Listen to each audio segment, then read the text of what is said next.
And I'm Amy. And together, We're Unscripted. so today we have a really exciting podcast for you. Everybody here and everybody out there knows about cryptids. Everybody knows all the different types of stories that are out there. So we are going to talk about 5 myths or mythological beasts. Technically, they're considered cryptids, but we're going to let you guys be the decision makers on that. So we are going to be talking about Bigfoot, Mothman, Goatman, Chupacabras, and we are going to talk about werewolves today.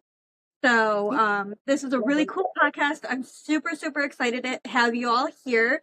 We are really excited about talking to you guys about this today. So I'm going to let Amy start off with her take on what's going on with Bigfoot. So Amy, what do you think about Bigfoot? Oh, I love Bigfoot. But first, give them the definition of a cryptid. Because I thought this was interesting. Because my definition of a cryptid was Bigfoot or Mothman. But this is the actual definition of it. Okay, so the actual definition of a cryptid is a creature that is said to exist but has not been proven yet. Now, that could mean so many different things if you think about it, because so many creatures we do know, at least I know they exist, and I know other people who know they exist, but it hasn't been proven yet. So we are going to try and delve deeper into that and see if there's any way we can maybe prove the existence of these cryptids. So I always hear everything about Bigfoot.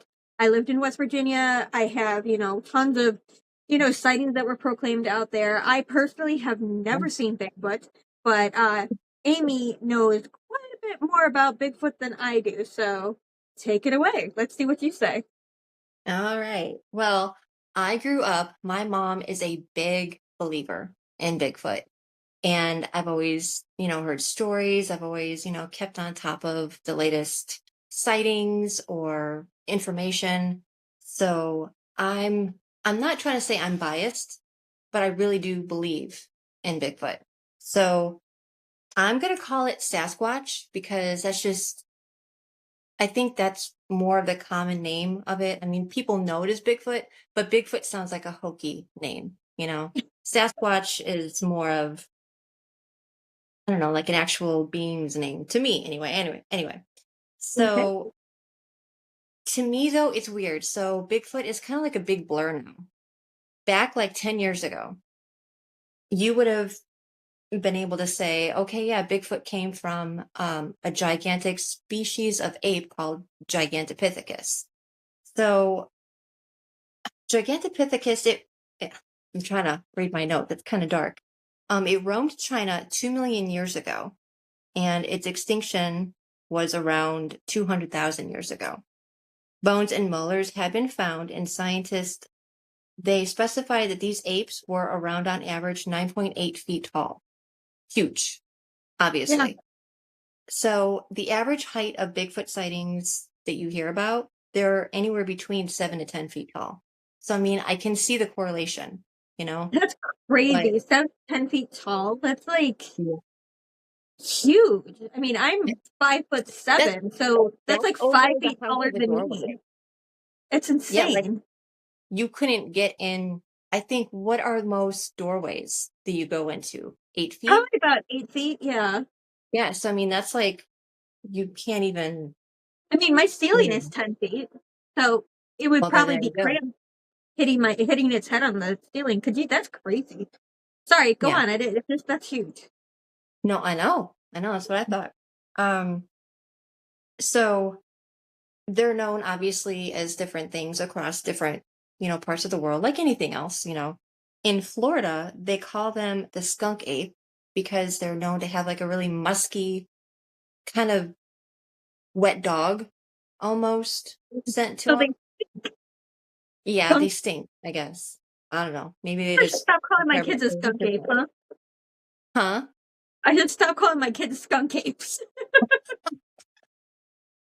I could smell them from here. No. um, but yeah, they've got many nicknames per region of the world. In Russia, they're known as, I thought this was kind of lame, snow person or forest creature. But Americans, we call the Russian Bigfoot the Russian Yeti. So we have a different name for, their own name, I guess if that makes sense. So on that, hang on. First with the Bigfoot. Okay.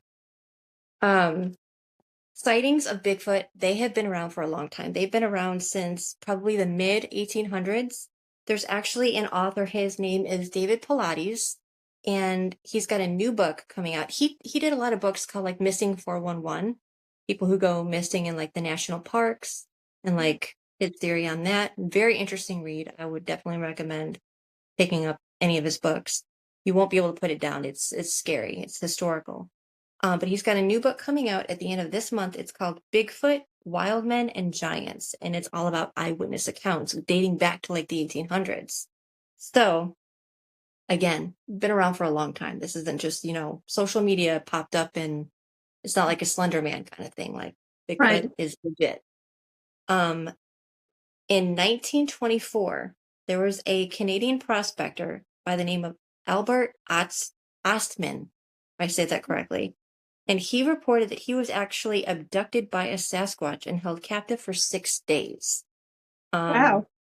yeah, he saw, like young Bigfoot, like children, female, and just So you're telling me all there's that like a stuff going on. community of hairy apes running around? Yeah, you remember Harry and the Hendersons? Like that's Yeah, legit. I I know you never don't. Well, I don't like parts like of a that show. movie. I'm not saying they don't exist. I'm just saying I it's strange. But then again, everybody believes in is strange. So mean, everybody's got a family. I want a true, Bigfoot. true. So Okay. there's to be Bigfoot out there. But this Albert Ostman, he said that it took place near the Toba Inlet, part of Canada and British Columbia. So I would definitely look into his story. I'm not going to delve into that because there's a lot to it, but it's really fascinating. Quite a fascinating read. I watched it. There's like, documentaries on it and everything. There is in 1971, there was a collection of sounds known as the Sierra Bigfoot sounds. I If heard I about can that. find, yes, if I can find like the specific one that gives me chills, I will put like either the link in the description or we'll edit it into the clip so you can hear it. But I mean, it's a there have been people like linguistics who have actually said like this is a language. This isn't just gibberish that you're hearing, like this is some kind of animalistic language. Mhm. It is one of the scariest sounds I've ever heard.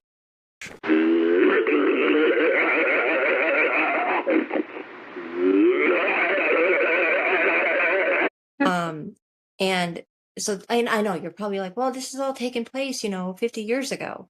But in 1997, there was also a 911 audio call, which I'm either gonna put into the video. You'll see it if I did it, if I found it, or a link in the description. But a man, he was calling in saying, there was a Bigfoot in his backyard. So, I mean, it's really chilling when you hear his reaction, like any authentic 911 audio. Like this guy, he was terrified. You could tell he wasn't faking, it wasn't for props. Like he was like, you need to get somebody out here right now. You'll hear it. Jesus Christ, you better... Sure. Deal! Hello? Get somebody out here. What's going on now, sir? That son of a bitch is about 6'9", I don't know. Do you see him now, sir? Yes, I'm looking right at him. Uh-oh. But anyway, this all leads up to one incident that I think was horrifying. I watched a documentary on it a while ago, but it was the Dyatlov Pass. I know a lot of people have heard about it. You said you heard about it. You just Yes. recently you were It watching was it a on one of your tragedy. terms. It was a tragedy. I Yeah. just saw that on my History Channel. Yeah. So terrifying, but I'm not going to get into, there's a lot of details, but I'm going to like hit on the key points because this incident, there's more to it. It's terrifying. So it happened February 1st of 1959 to February 2nd. There were initially 10 very skilled hikers And the night before they were supposed to start this expedition, one fell ill. So he backed out. So there were only 9 going. And of the 9, one kind of took the lead and they were going to it's it's tenderly nicknamed Dead Mountain, but the actual name of it is Mount Ortorton. I said that. I butchered it. Or how do you say that? Mount Ortorton? Well, anyway, it's in Russia. It's not quite by Moscow, but it's not too far. It's off to the west. And Mhm. the meaning of Mount Ortorton is called "Don't go there." So I don't know what's up with that, but anyway, Don't these go these there. It 9 seems a little ominous, don't you think? exactly. Well, I mean, again, Dead Mountain. So I mean, I'd have to look into the history and see like what other incidents maybe have transpired there or around there, but something had to have happened there for that to be the nickname. But these 9, again, I've got to reiterate, they were experienced hikers. They brought cameras, they were taking pictures. You can see these pictures online. They they were setting up tents and they were gonna, you know, on this night they were just gonna it was 16 degrees. Well, they said it was they said that it was too the weather was too bad to continue moving forward up the mountain because of the Yeah. weather. So I had heard that they decided that they were gonna stay the night on one of the plateaus there on the mountain Mhm. for just for the night, and then they were gonna continue and finish their hike the following morning. So Right. Thank you. Yes, exactly. So what happened though, like I said, they were in their tents, they were sleeping, and there was a rush. Like they wanted to get out of these tents. So they didn't take the time to unzip the tents or anything. They used knives and they cut themselves out of the tents. All of them. They cut themselves out of the tents and they were running. They weren't dressed for the 16-degree Fahrenheit weather. They just took off. And there's a theory behind that, sometimes up on a mountain, you'll hear the telltale signs of an avalanche. So what you'll do is, you'll take off for cover and you'll worry about, getting warm later. But, it's safety. You don't want to get buried in this avalanche. The thing is, though, there was no avalanche. So just saying, I'll reiterate on that in a second, but they took off and all 9 perished. One woman was found with no eyes. They were dug out of her skull, and her tongue was cut out of her mouth. And the details of the autopsy specified that it did not look like an animal had attacked her face. Because if you think about it, if there was like a bear, it would eat, you know, Mhm. a bunch of you. It wouldn't just take your eyes or your tongue. It was very specific, very strange.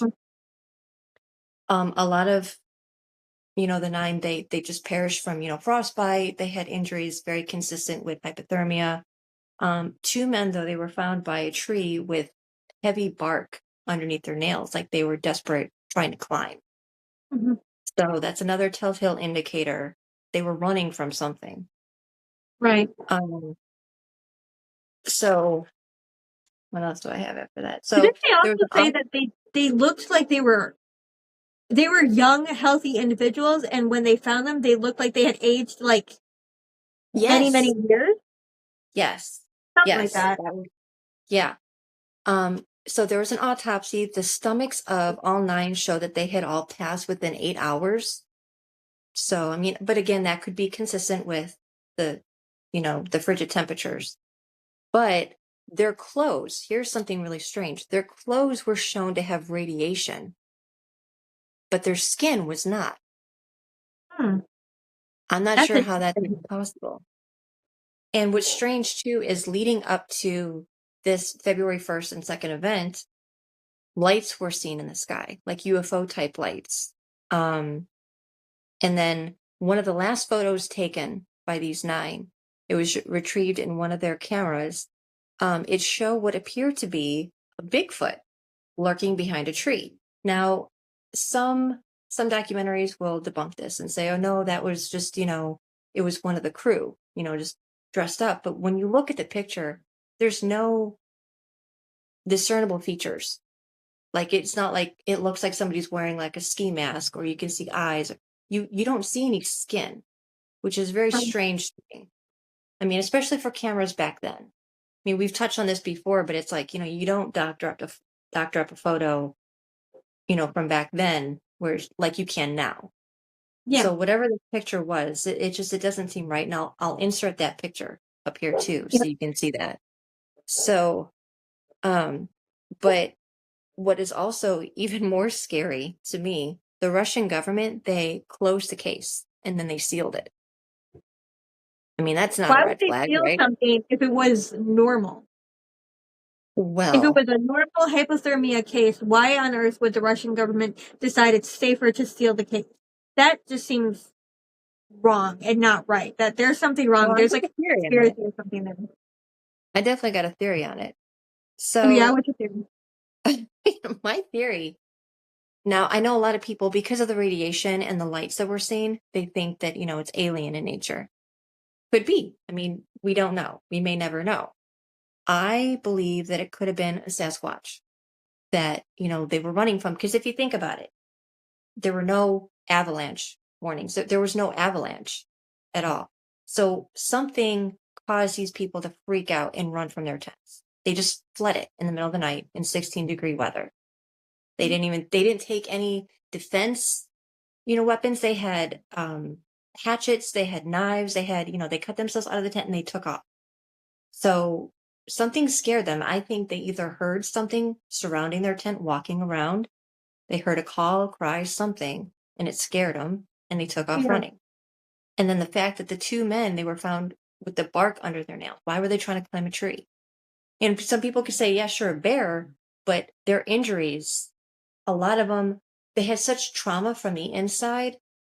It was consistent with a car accident, but yet they didn't have any bruising on their bodies. A bear would claw you, I mean, the woman without the eyes and the tongue, still that's weird. That's not something that a bear would do.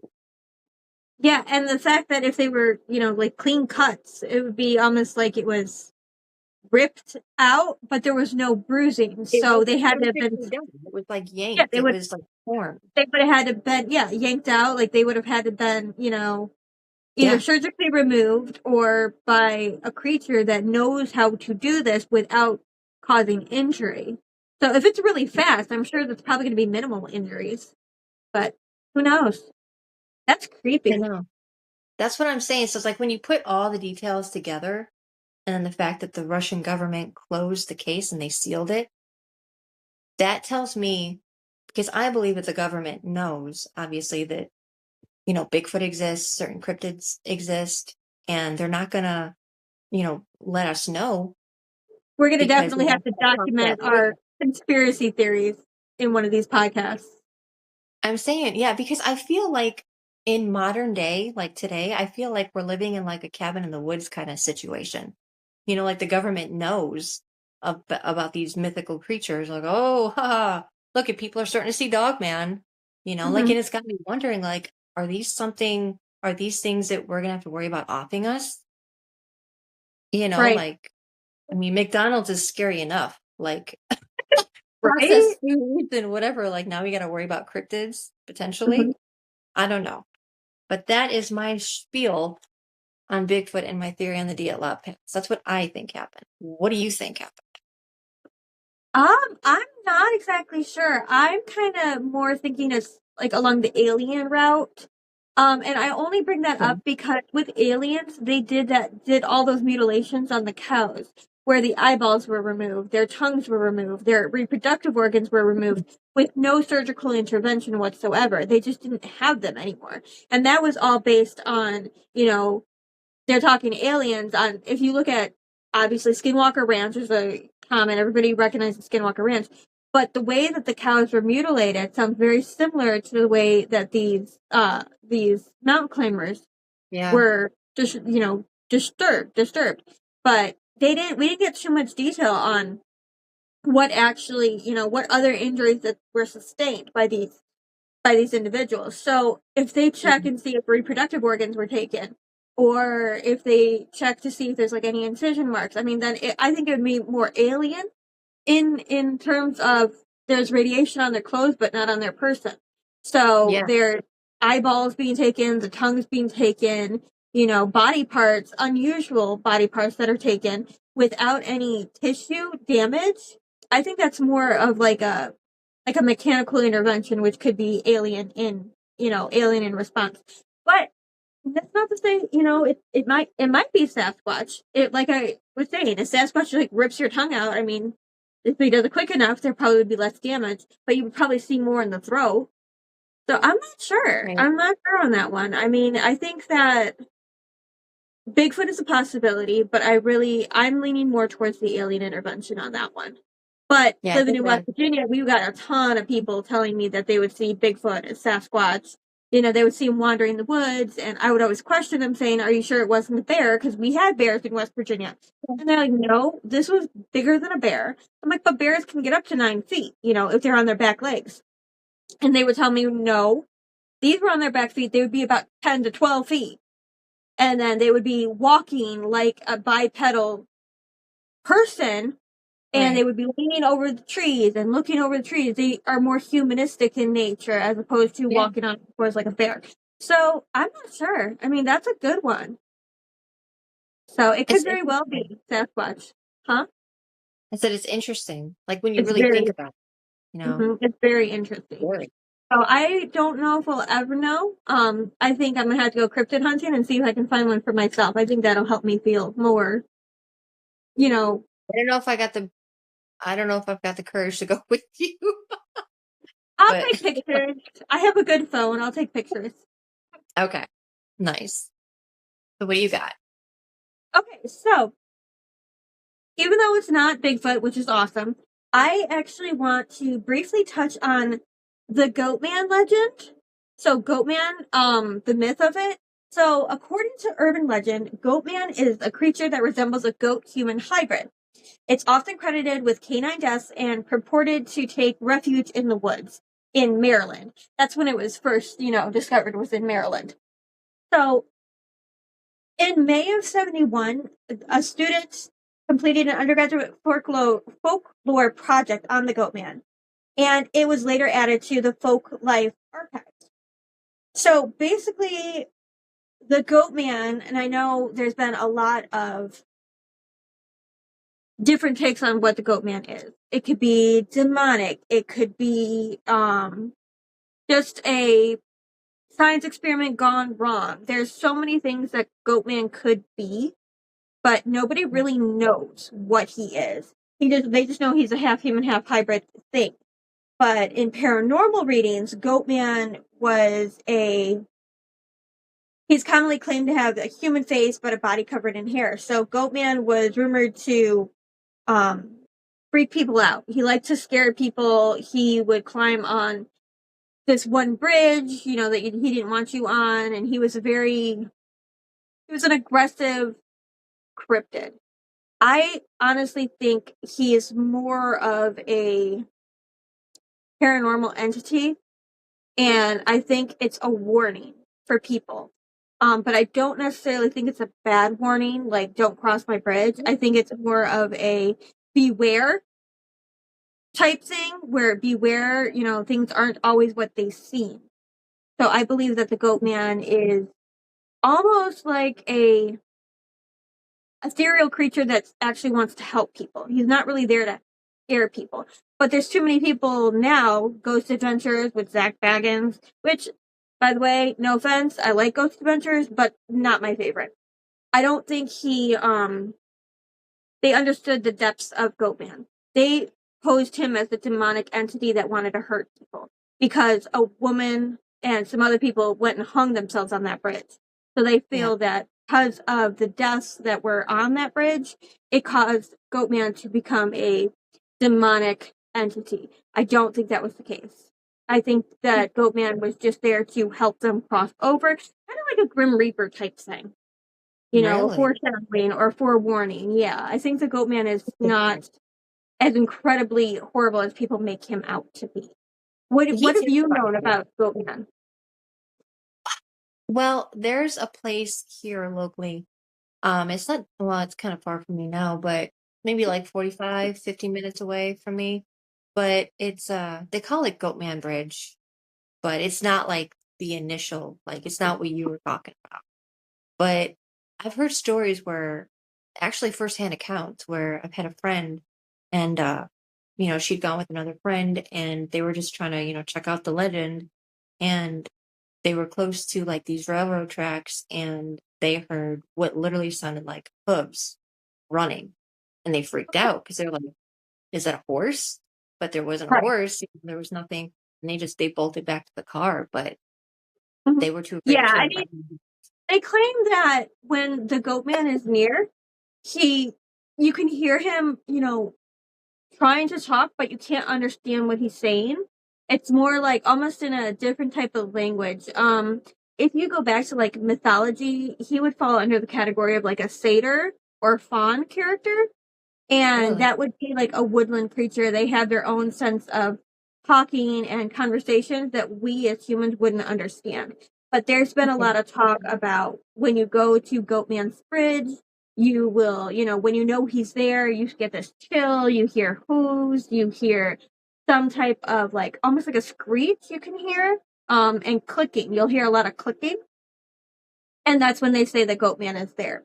But like I was saying earlier, I believe more it's a warning, but not a I'm going to kill you warning. It's more of beware. There's things you don't understand. There's more than what we think is out there. And I think Right. Goatman serves as a testament to that. He's just a hey, I'm here. I'm not gonna hurt you, but we are here. So, Interesting. I don't know. I see a lot of people who have issues with Goatman and they think that he's, some type of demonic entity, and he might be. I just don't feel that way. So that's one. And Right. then I want to move on a little bit because we're on a time crunch. Yeah, we are. Chupacabras. Okay. Yeah. So I want to briefly touch on chupacabras. So chupacabras are a mythical creature that has been a part of Latin American folklore for centuries. The creature is Right. believed to be a blood-sucking monster that preys on livestock, particularly goats. So the actual name chupacabra is derived from Spanish words chuper, which means to suck, and cabra, which means goat. So which can literally translate to a goat sucker. I know it's funny, but it's true because he's a creature who likes to eat goats. Yeah. So I thought that was really cool. So we have goat suckers now. I was gonna And say. goat suckers, they are saying like they would look so the first modern day. Now I'm not talking like thousands and thousands of years ago, even hundreds of years ago. I'm literally talking 1995 in Puerto Oh, Rico. Was not nice. that far. But that's the first modern day sighting of the chupacabra was reported in Puerto Rico in 1995. Since then, there's been tons of sightings of this creature throughout Latin America. The descriptions are variable. Now, Yeah. I was telling Amy the other night, chupacabras to me, they remind me of the Anubis dog, the Mhm. Egyptian Anubis dog. So if We'll you put a look at a picture up. picture of if you look at a picture of what I call an Anubis dog, you'll see a very built dog that's got powerful back legs, front legs. It's got this dog-like snout, but then it's got ears that stick up here, and it's got little ears that come out. It's a really unique dog. Now, when we were talking about it, I was telling Amy that it reminds me of an Anubis dog because the Mhm. picture I found on the chupacabra is almost identical to the Anubis dog, with the exception that it looks more emaciated, probably Yeah. suffering from some sort of mange or some sort of disease. I don't So know. that's just a picture I saw. Yeah. So, but to me, if you put like them by a side by side, and I'll have you check it out when Amy puts it up. We can maybe do a side by side, so Mhm. you can see what I'm talking about. But they look almost identical, with the exception of the chupacabra looks more emaciated. But that could be to lack of food, lack of territory, things like that. Now, Well, you know what what I some think is strange? huh? You know what I think is strange is like we'll get into this in like another podcast, like legendary, cryptids or whatever, but like that seems to be a going trend. It's always tall, super lanky, emaciated, like Mhm. Wendigos, the Rake, now the Right. Chupacabra. Like, why is that? Is it just scarier or Maybe it just people fear gangly creatures, I suppose. I'm not no, sure. possibly. But a lot of people describe this this creature as reptilian-like or alien-like, with a row of spines that reach from the neck to the base of the tail, so almost like a dinosaur-like thing. It looked like a Um, dragon, that one Almost like a depiction. dragon, yeah. Yeah, we'll So put the picture up here, here. I'll actually show you the picture 'cause I'm actually looking at a picture right now. I'm gonna Very hold this cool. up so you guys can see really quick. It's gonna be a brief overview. Now, this isn't the one that I'm talking about. This is the one that I'm Yeah. looking at right now. So it's Yeah, a very really cool. cool creature Hmm. that is said to, eat goats. So that one, I don't see anything about it saying that, it eats people or anything, but I wouldn't surprise me if it did. So Right. despite the lack of concrete evidence, the legend of the Chupacabra continues to fascinate and it intrigues everyone around the world. So origins, Latin America, Hmm. there's been, 1990s is when it was, explanations. Some people say it's a wild dog or some type of coyote that got mutated, maybe radiation or nuclear waste or something like that. It's So probably that's, that it could be just like another variation of coyote. it could be. But again, Yeah. a mangy type dog that looks maybe ill. So that's a Right. chupacabra. And I am going to move forward to Mothman. And I know you have a story or two for Mothman as well. Hmm. So Mothman is incredibly cool. So let's do a little quick abstract. So in the year 1966, when a strange creature surfaced in the small town of Point Pleasant, West Virginia, which I lived 10 minutes from, by the way, Hmm. and they do have a big old statue of Mothman at Point Pleasant that is so cool. I love it. The creature was described as being at least 7 feet tall, humanoid body, wingspan, which was about 10 feet in length. Its distinguishing feature: two red glowing eyes, so like big, creepy eyes. Um, so that could terrify anybody who's seen them. The strange moth-like creature continues to terrorize residents of Point Pleasant. Thus, the legend of the Mothman was born.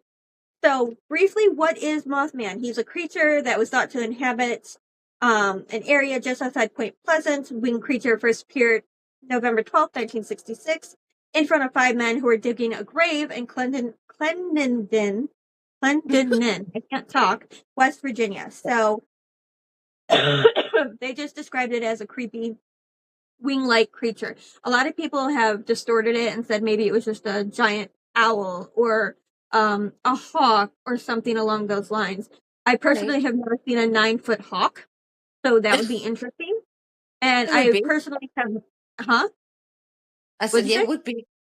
Yeah, and I personally have never seen, a 9 foot hawk with a 10 foot wingspan. So that would definitely be an interesting thing to see.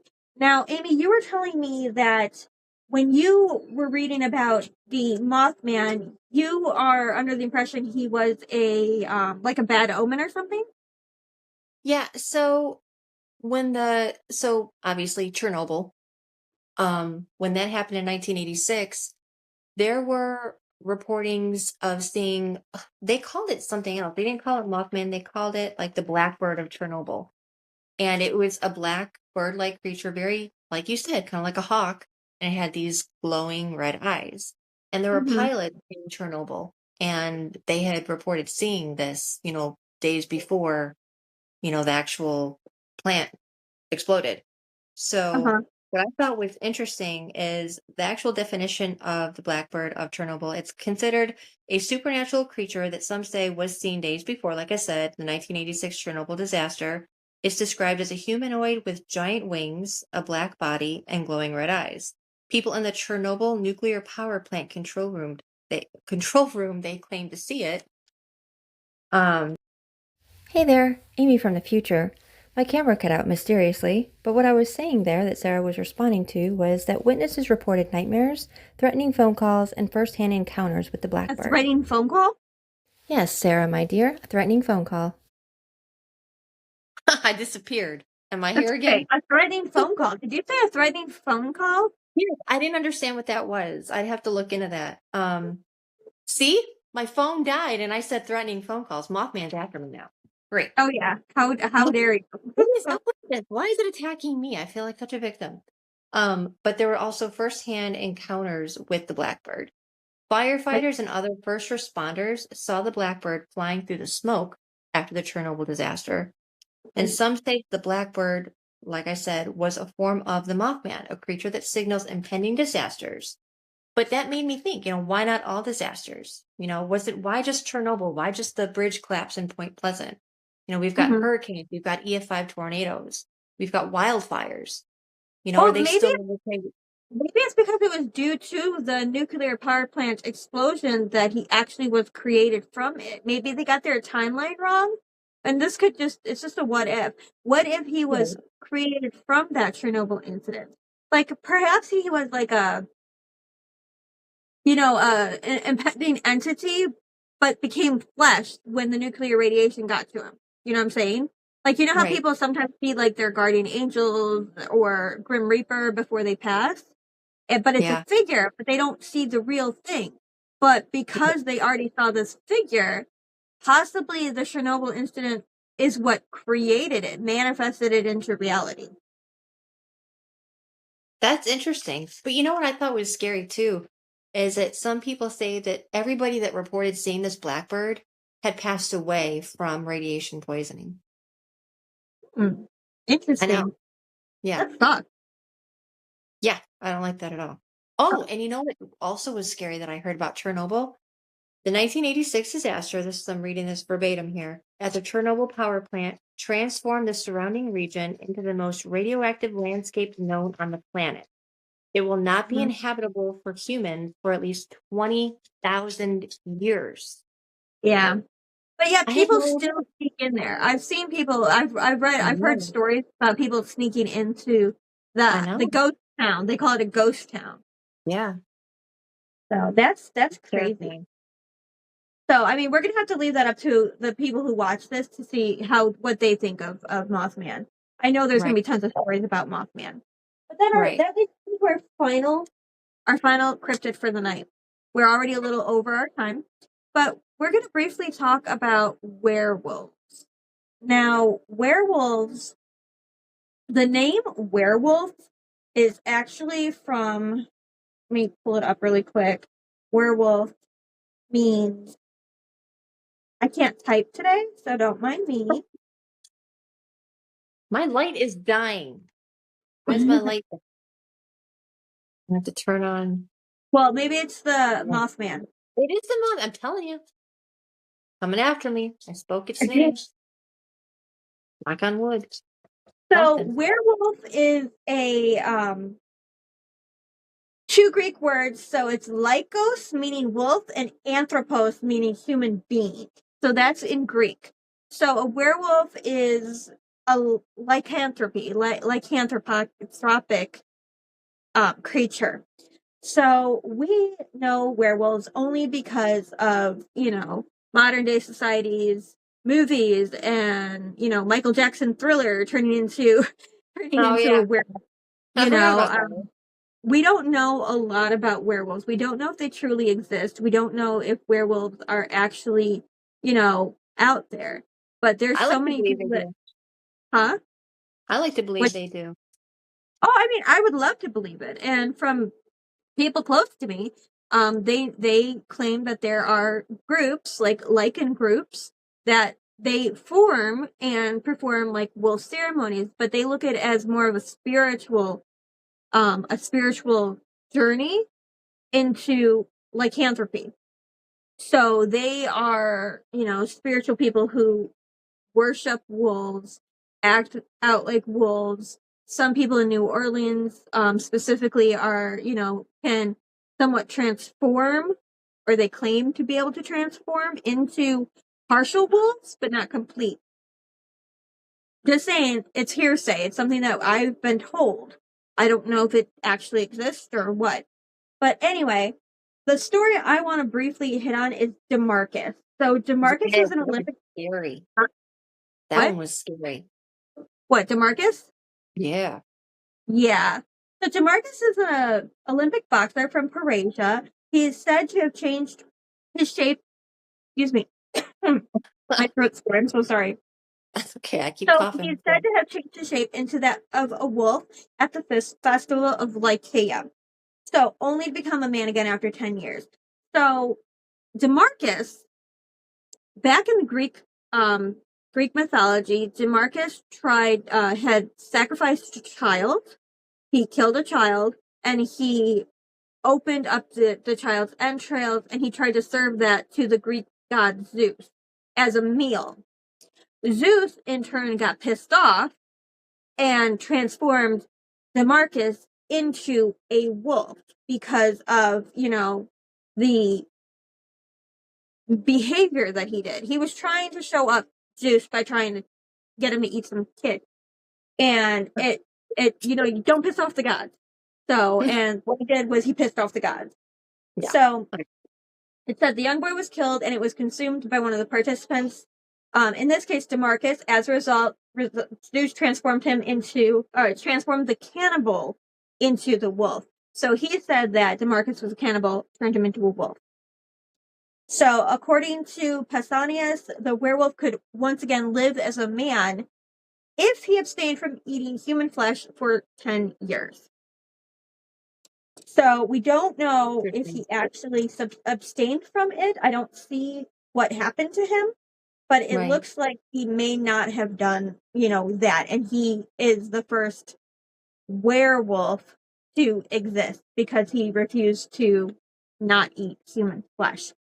But my question is, if werewolves really exist, where are they? And how did they come to be? So there's a few different opinions I have on it. I believe werewolves do exist, but I believe that it's more of a spiritual journey as opposed to tearing people apart in the middle of the night. Now, do I believe people can actually turn into werewolves by getting scratched or bit by a werewolf? Yes. Yes, I do. I think that is a chemical combination that can cause somebody to transform unwillingly into a werewolf. It's like an infection. Huh? It's like an infection. Yeah, it is. And it grows and it continues to grow until you fully transform into a werewolf. But what I'm wondering is, with all these werewolf movies out there, is that really how it goes? Like, they're human, they get bit, they turn into werewolves, and then they kill people? Or does it actually mean that, huh? I don't know, because when you finish your thought, I'll tell you what I think. Well, I'm just wondering, is that really how it goes? Because I don't think so. I think that they are just, creatures that have more of a human mind frame. I think they can still think as humans, even in wolf form. And I don't think they attack people on purpose, but I do think that they attack people in, preservation of themselves, the people, their pack, things like that. But I don't believe that they would actually attack humans. I think they're more humanistic as opposed to evil incarnate, See, and I don't. I think that they're more animalistic creatures because there's another cryptid called Dogman. I've heard And of them, yeah. yeah, and I think that's what Dogman is. I think it's a werewolf. I think it's something that doesn't change like with the full moon, from human to this beast. I think it's always this beast. And it looks more like a dog. Like there have been sightings, and people are like, oh, you sure it wasn't Bigfoot? And like, no, it had like the face of a dog. Like they specify, this dog like snout. And to me, that's werewolf, And because was he actually attacking people in your myth? Yes. The dog then? Was he actually just attacking people just to attack them, or was there a reason behind it? Maybe he was hungry. Just hungry? Yeah. Could Well, be. I would kill a person if I was hungry, I suppose. Avoiding But you when there's no food in the house. werewolves change. They're supposedly able to change with the full moon. They're able to change into their human form after the full moon. So, I think that werewolves do walk among us, and I think that people, even if they don't go completely wolf out, I guess you could say, I think that they do have their wolf tendencies. So eating raw meat, running around in the nude. I think that, drinking water. I mean, I really think they're out there, but I think it's more of a spiritual sensation as opposed to an entire full body transformation. I think their Like the brain people goes in more wolf. Louisiana. Huh? Like the people in, I didn't mean to interrupt you. Like the people in Louisiana that practice like vampirism. They're not Mm-hmm. actual like bloodborne vampires, but they practice. It's like a spiritual thing for them, I guess. It is. And actually, I know people in New Orleans that are in vampire cults. My husband actually will probably be on our next podcast if we talk about Oh, it, because he nice. can actually attest, because he's part of a vampire clan in New Orleans. So Oh those wow. are Look definitely them up real. here. Vampires are real. Ugh, I don't like vampires. Mhm. Vampires are definitely real, and yes, they drink blood, and yes, they use blood magic, things like that, for spiritual and sexual gratification. So Nope. The end. actually, that concludes our podcast today. Those are just a few brief things we wanted to talk about on today's podcast. So I hope you enjoyed everything. Amy, you got anything else to add before we go? Don't think so. Okay. So, if you like what you've seen, please check out our YouTube page, Unscripted. If you know somebody or you yourself have a story to talk about or like to talk about or have us talk about, please Yeah. reach out to us and email us at unscriptedparanormal.com. At At gmail.com. gmail.com. It's in the Sorry. description. Unscriptedparanormal@gmail.com. So reach out, let us know your stories. We would love to hear them. In the meantime, if you like us, please like, subscribe, and share it with your friends. We want to get to know you. So let us get to know you by you getting to know us. So, excuse me. Until next time, I'm Sarah, And I'm Amy. Keep and we it are. creepy. Oh, we're unscripted. Keep it creepy. Keep it real. We'll talk to you soon. See you next time. Bye.